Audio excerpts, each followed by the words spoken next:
TV7 Israel News is made possible thanks to your generous donations. Shalom and good evening. This is TV7 Israel News broadcast to you from Jerusalem. And in today's top stories, Prime Minister Netanyahu pledges not to advance any laws against Christians in Israel. Israeli Defense Minister Yoav Gallant calls to postpone legislation related to the Judicial Reform amid growing rifts within Israel's defense establishment. An Iranian base in eastern Syria has reportedly been struck by unidentified unmanned aerial vehicles. Jerusalem will not advance any law against the Christian community in Israel, regardless of attempts by senior members of the incumbent government to do so. Two senior members of the Israeli government promoted a bill aimed at criminalizing Christians who share the gospel of Jesus Christ for the purpose of conversion in any medium of communications. According to the proposed bill, which was placed on the plenary table for discussion on January 9th, the ultra-Orthodox lawmakers of the United Torah Judaism faction, including MP Moshe Gafni, who currently chairs the Plenary Finance Committee, together with MP Yaakov Asher, are seeking to criminalize Christians sharing the gospel to adults with a punishment of up to 1 year of a prison sentence. Moreover, the bill, which focuses particularly on Christians sharing the gospel, seeks to sever the punishment of an existing law from 1977, which bars Christians from evangelizing to minors in exchange for so-called benefits, raising the punishment to a full 2-year prison sentence, up from the current punishment of 6 months. In tandem, the bill also seeks to amend the old law by removing the clause related to benefits, noting that missionaries today no longer utilize such methodologies, and therefore their actions are no longer illegal under Israeli law. The two ultra-Orthodox members, one of who is regarded as a senior member of Netanyahu's government coalition, explained that their bill is necessary in light of an uptick in efforts by Christian organizations and individuals in Israel seeking the conversion of Jews, which they vehemently deplore. It is worth noting that an identical law which aimed to criminalize Christians who share the gospel has already been promoted in the past on August 2nd of 2021. Nonetheless, it was never deliberated, since at the time, the ultra-Orthodox parties were a meager force in parliament as part of the Israeli opposition. However, as the United Torah Judaism secured 7 mandates of Netanyahu's 64-member coalition, alongside other like-minded ultra-Orthodox and religious factions, it gained substantive powers which seemingly threatens the Christian community in Israel today.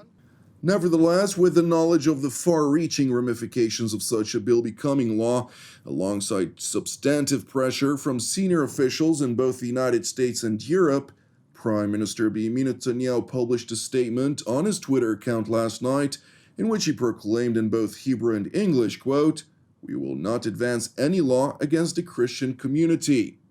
In response, Parliament member Moshe Gafni highlighted in a tweet of his own that the current bill was placed on the plenary table as part of a procedural act and that there are no plans to advance it at this moment in time, claiming that their intentions not to advance the bill immediately somehow renders dealing with it now irrelevant.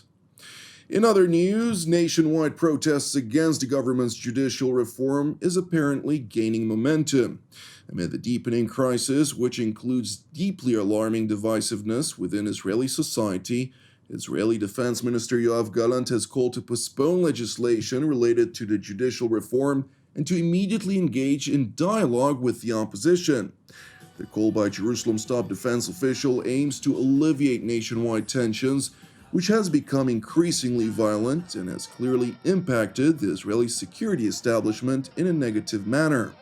Domestic security tensions initially emerged when, in the early days of public demonstrations of the government's planned judicial reform, ministers sought to delegitimize those protests by calling protesters anarchists and traitors that must be dealt with vigorously, including by National Security Minister Itamar Ben-Gvir.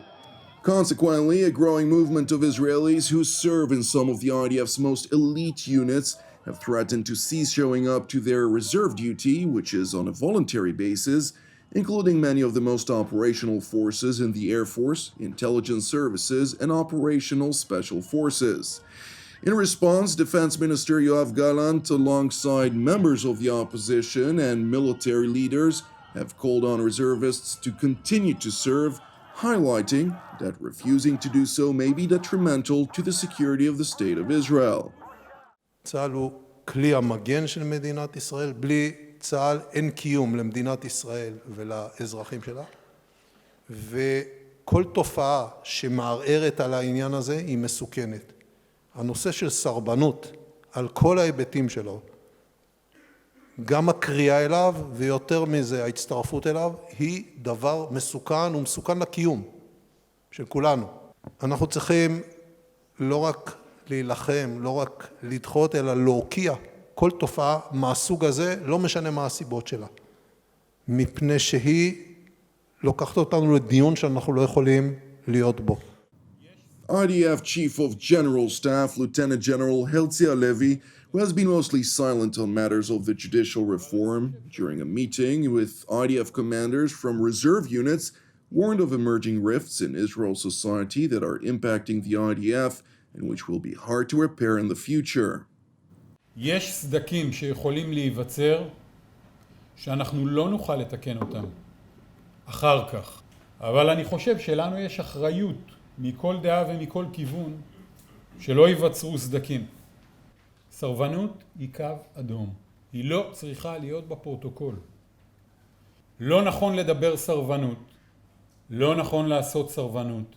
כי אנחנו נושאים במשימה שהעשייה שלה אך ורק בהצטיינות מאפשרת את החיים ומאפשרת גם את המחלוקת הזו. שצריך להגן עליה מסביב כדי שהיא תוכל להתקיים בתקווה בצורה מכובדת. General Halevi went on to stress the importance of the IDF's reservists, which make up for the largest component of the Israeli military. Moreover, the Chief of General Staff also rebuked the slanderous accusations which labeled reservists who protest the judicial reform as traitors and anarchists. המשותף לכל מי שפה בחדר באמת זה אהבת המדינה, זה אהבת צה"ל, זה הנכונות להסתכן עבור דברים חשובים. אנשי המילואים הם חלק בלתי נפרד מצה"ל. כולם בכל המשימות. אני מאוד מאוד מתנגד לאמירות הלא ראויות כלפי אנשי מילואים, כלפי משרתים. אמירה בוגדים לא צריכה להיאמר. אין כאן כאלה. While Prime Minister Netanyahu initially voiced his deep appreciation for those serving in the reserve units of the IDF, ISA, Mossad, and Border Police, he emphasized also the need to fight against any refusals to serve and called upon the IDF Chief of General Staff, as well as the ISA and Mossad directors, to act against a dangerous phenomenon. אני מצפה מהרמטכ"ל ומראשי זרועות הביטחון להיאבק בתקיפות בסרבנות. אין שום מקום לסרבנות בשיח הציבורי. מדינה חפצת חיים לא יכולה להשלים עם תופעות כאלה, ואנחנו לא נשלים איתם. Netanyahu further highlighted that while Jerusalem cannot and won't tolerate anarchists, the government is keen on initiating dialogue for the purpose of reaching national consensus on much-needed reform.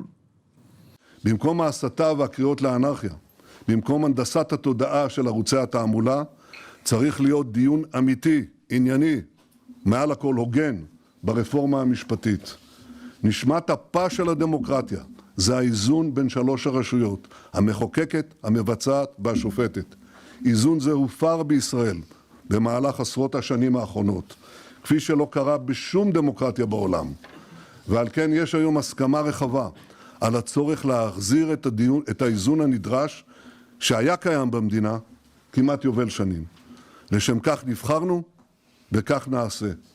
נעשה זאת בשיקול דעת ובאחריות, באופן שישמור על זכויות היסוד של כל אזרחי ישראל, חילונים, דתיים, נשים, להט"בים, מיעוטים, כולם בלי יוצא מן הכלל. It is important to know that among many others, over 236 reservists who serve as UAV operators at the Israeli Air Force and Artillery Corps have sent a letter to IDF Chief of General Staff Lieutenant General Herzia Levy and Air Force Commander Major General Tomer Bar, threatening to end their voluntary service if the judicial reform passes into law. Turning to Syria's eastern Deir ez-Zor governorate, where unmanned aerial vehicles appeared over the skies of the city of Al-Bukamal, situated adjacent to the border with Iraq, and reportedly launched salvos of missiles toward the Iranian-controlled Imam Ali base, which houses both Iranian and proxy forces. The aerial strike occurred overnight after Iranian militias reportedly conducted military exercises in the strike location that very same morning. And while no reports of casualties have been reported, extensive damage was caused as a result of the strike. It is worth mentioning that both Israel and the United States have struck the Iranian compound separately on a number of occasions, including in 2018, 2019, and 2021. Meanwhile, the IDF did not confirm nor deny its responsibility for the latest bombardment in response to TV7's request for comment. Thank you for watching TV7 Israel News. If you're blessed by our productions and would like to help support TV7 Israel's ongoing operations, which are exclusively donation-based, please consider making a financial contribution. You can do so at www.tv7israelnews.com. Separately, I'd also like to encourage you to pray for our persecuted brothers and sisters worldwide, as well as for the peace of Jerusalem and salvation of Israel. I'm Jonathan Hassan, wishing you an Erev Mevorach, and God willing, we'll see you again tomorrow at the same time.